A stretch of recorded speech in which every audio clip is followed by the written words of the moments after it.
This is the problem. You're meeting toxic femininity with toxic masculinity. Like this is literally the problem. No, it's no. Cringe. Yeah, no. How does it feel? Lav is on your side, you son of a bitch. Cringe. I hate when people can't have these conversations without using these fucking radioactive cringe words. You words. think that I am equating that to all masculinity and femininity? I'm not. But when you meet toxicity with more toxicity, of course she's not fucking traumatized. It's a fucking podcast. But you pretending like you did nothing wrong is the exact counter, and why nobody will meet in the fucking middle. It's ridiculous. So you're having this extreme reaction to her extreme reaction, and it's going fucking nowhere. My extreme reaction. Your extreme reaction to be like misogyny is good. Misogyny is good. Yeah, a little bit. Whatever word you want to use, but being able to joke about other people is good. Sure, yeah, but, I mean, in the Fresh and Fit podcast, it has to be. It has to be the like Fresh and Fit podcast is 2 men against you one know what woman. You were doing.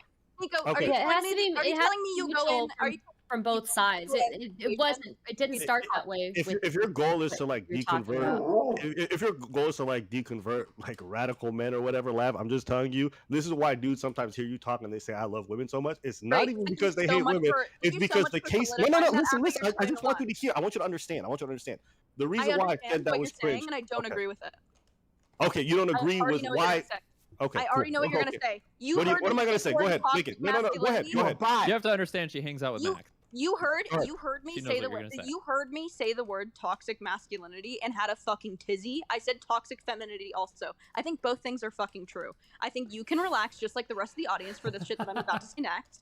But Sneako, you walk into a situation where you're obviously there are like all these women who are basically there for like lol cows, right? Like all these uneducated women who are usually sex workers at a disadvantage, and you go into that room with these men who basically just denigrate women all day, and I'm sure that you can recognize that that's what they do, even if you think that the women deserve it. You know that that's what they do, and you're walking into a position of power because you're a man and you're denigrating a fucking table full of women, and then you decide to make fun of one. What do you think you're doing? Joking around, roasting. Yeah, but do you not understand that there's a power differential? That you're virtue signaling. You know what the power difference is? Is that you guys are still talking about a 10-minute interaction on this panel right here. I've seen 30 reaction videos to that one interaction, and if it's reverse, nobody would talk about it. People don't talk positively about men in those situations. There's no review. You wouldn't. And Abba here, Abba's obsessed. I do it with Max. The reason people are talking about this so much is because of how the reason. Let him speak. He didn't finish his point. Everyone interrupted him. Go ahead, speak. People like Abba and all the reaction commentators and stuff like that, they won't talk about all the points and all the times that we can debunk feminism and debunk the brainwashing. They don't speak a fucking word about it. But there's 30 reaction videos to one little interaction. We are still in here talking about the panel. The one time where it's like fake red pill, fake alpha male, you only want to talk about men and people who are speaking positively about men in a negative way to meet in the middle ground. But you can't talk about women in the same way or else you get banned. But I mean, I will say, like, the reason why people talk about that clip so much, why it's trending so much, is it's such a flagrant hypocrisy of Fresh and Fit's own worldview. That's why people, like, it's not just the misogyny. It's the fact that there was you and two other men watching DGJ academics attack a woman for minutes straight. Nobody said anything. Nobody stood up until Rashid finally was like, fuck this shit, and took his headset off and walked out, which was the best standing up anyone did. But if you like talk, especially not you, because I know you're not big into the alpha male thing, but for Fresh and Fit, it was a blatant hypocrisy of their own worldview. That's why that was trending so hard. I would agree with you that in general, we're always willing to like attack men for like their fuck ups a little bit more than women. Like, I would agree with that. But part of why that was trending so hard is that hypocrisy. Okay, Destiny, I'm going to ask you. You've seen enough of my content. Is Sneako, what Sneako says is true in regards to the fact that we don't cover the ways in which feminists can be hypocrites, or the ways in which women can engage in misandry or hypergamy? Is it true when Sneako says that we don't talk about these things that the red pill dudes get right?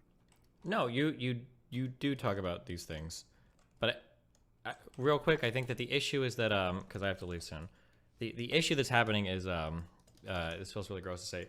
But Lav is 100% correct. But Abba is also 100% correct. Something that Lav hasn't learned yet is that you can't say the word toxic to any of these guys, especially Sneako, because they're actual bots and they will get triggered out of their fucking mind. And Abba too. I think that was a great point. Abba's a bot. If you say the word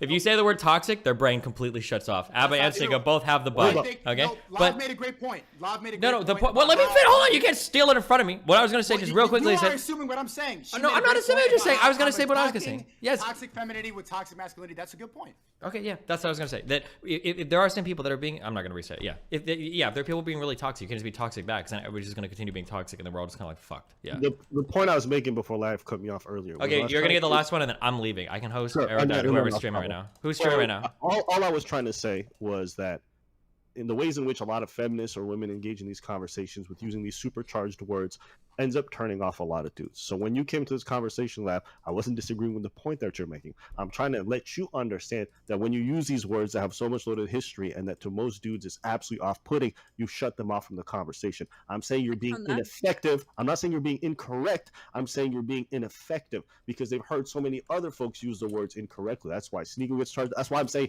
you guys don't know how to deconvert these men. That's what I'm trying to say. But that's all I want to move on point. I think I can own that, but I think that it was important that I said that it was like both sides. So I think that I am smart enough to know that I should not use that when talking only about masculinity, but I think when asserting that it's both sides is where I did good. Okay, good job. You guys are all great. I'm leaving, but you guys can have fun. Okay. Bob, can I get a discount on your Patreon real quick? Jesus Christ. Jesus Christ. And now you all fucking leave. You guys are fucking losers.